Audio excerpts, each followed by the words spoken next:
വലൈക്കും. ഇന്ന് ഞാനൊരു ഉണക്കച്ചെമ്മീൻ ചമ്മന്തിയാണ് ഉണ്ടാക്കുന്നത്. നല്ല ടേസ്റ്റുള്ള കഴിക്കാൻ വേണ്ടിയിട്ട്. അപ്പോൾ നമ്മൾക്ക് അതിന് വേണ്ട സാധനങ്ങൾ എന്താണെന്ന് നോക്കാം. അതിന് വേണ്ടി ഞാൻ കുറച്ച് ഉണക്കച്ചെമ്മീൻ കഴുകിയിട്ട് വെച്ചിട്ടുണ്ട്. അപ്പോൾ നമ്മൾക്ക് ഉണ്ടാക്കി നോക്കാം എന്താ ചെയ്യാം. അപ്പോൾ അതിന് വേണ്ടത് ആദ്യം കുറച്ച് സവാള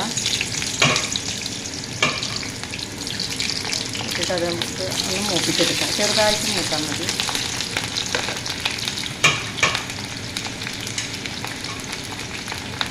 അത് മൂത്ത് വരുമ്പോൾ കുറച്ച് പുളി ഇട്ടിട്ട് അത് എണ്ണയിൽ കൊണ്ട് വറുത്തെടുക്കുക.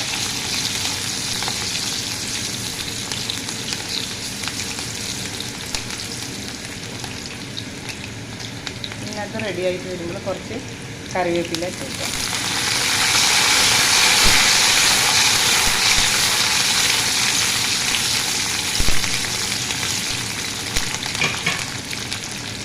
എന്നിട്ട് നമുക്ക് ചെമ്മീൻ ഇട്ടിട്ടാം.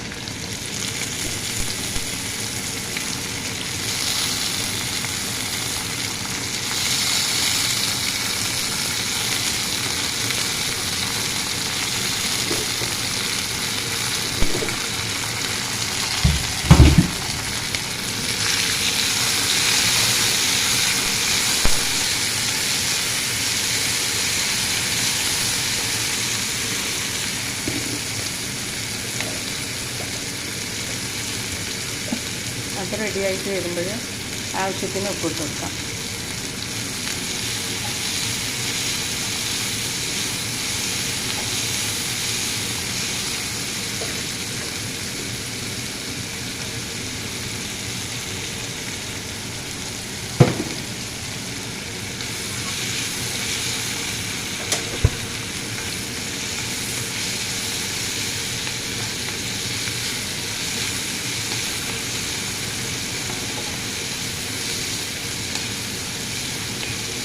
നല്ല ടേസ്റ്റാണ്. എല്ലാവരും ഉണ്ടാക്കി നോക്കണം കേട്ടോ.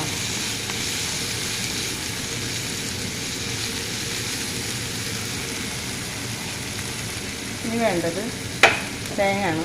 അപ്പോൾ ഞാനിവിടെ റോസ്റ്റഡായിട്ട് വരുന്ന തേങ്ങയാണ് ഇവിടെ എനിക്ക് കിട്ടിയത്.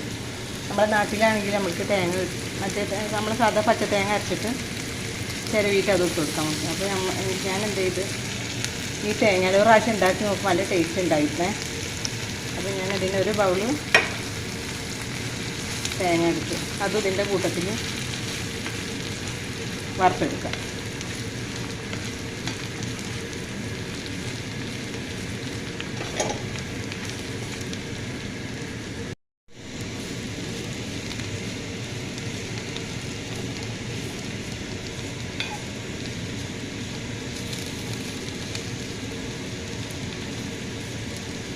ഇനി നമ്മൾ ഇതിലേക്ക് 2 സ്പൂണ് മുളക് പൊടി ഇട്ട് കൊടുക്കാം.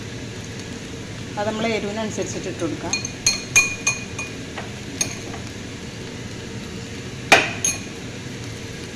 നമുക്ക് ചെമ്മീൻ ചമ്മന്തിക്ക് കുറച്ച് എരിവ് വേണം.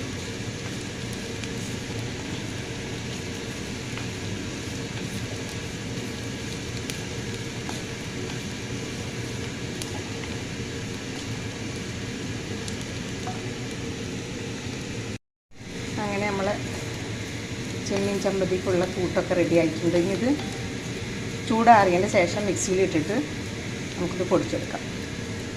അങ്ങനെ നമ്മൾ ചെമ്മീൻ ചമ്മന്തിക്കുള്ളത് ചൂടാറിയിട്ടുണ്ട്. ഇനി നമ്മൾ മിക്സിയിലിട്ടിട്ട് നന്നായിട്ട് പൊടിച്ചെടുക്കാം.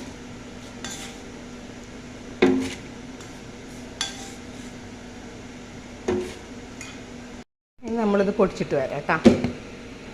അങ്ങനെ നമ്മളെ ഉണക്ക ചെമ്മീൻ ചമ്മന്തി റെഡി ആയിട്ടുണ്ട്. അപ്പം എല്ലാവരും ഇത് ഉണ്ടാക്കി നോക്കണം. നല്ല അപാരം ടേസ്റ്റാണ്. അപ്പോൾ ഇത് ഉണ്ടാക്കി നോക്കണം. എന്നിട്ട് നിങ്ങളിത് ഉണ്ടാക്കി നോക്കിയിട്ട് എന്നോട് കമൻറ്റ് പറയണം കേട്ടോ, എങ്ങനെയുണ്ട് ടേസ്റ്റ് എന്നുള്ളത് പറയണം. ഇത് കുഞ്ഞു വീഡിയോ ആണ്. ഇൻഷാ അല്ലാഹ് അടുത്ത വീഡിയോ ആയിട്ട് ഞാൻ വരുന്നുണ്ട്. അസ്സലാമു അലൈക്കും. അപ്പോൾ ലൈക്ക് ചെയ്യണം, ഷെയർ ചെയ്യണം, കമൻറ്റൊക്കെ ചെയ്യണം. ഇത് 3 ദിവസം വരെ നമ്മൾക്ക് ഒരു ഡപ്പയിലിട്ടിട്ടും ഫ്രിഡ്ജിൽ വെച്ചിട്ട് സൂക്ഷിക്കാം. കേടൊന്നും വരില്ല. 3 ദിവസം കേട്ടോ. അപ്പോൾ നിങ്ങളെല്ലാവരും ഇത് ചെയ്ത് നോക്കണം. നല്ല അടിപൊളി ടേസ്റ്റാണ്. ഒന്നും പറയാനില്ല. നമ്മൾ ചോറിൻ്റെ കൂട്ടത്തിൽ ഇത് കഴിക്കാം. അപ്പോൾ ഇൻഷാ അല്ലാഹ്. അസ്സലാമു അലൈക്കും.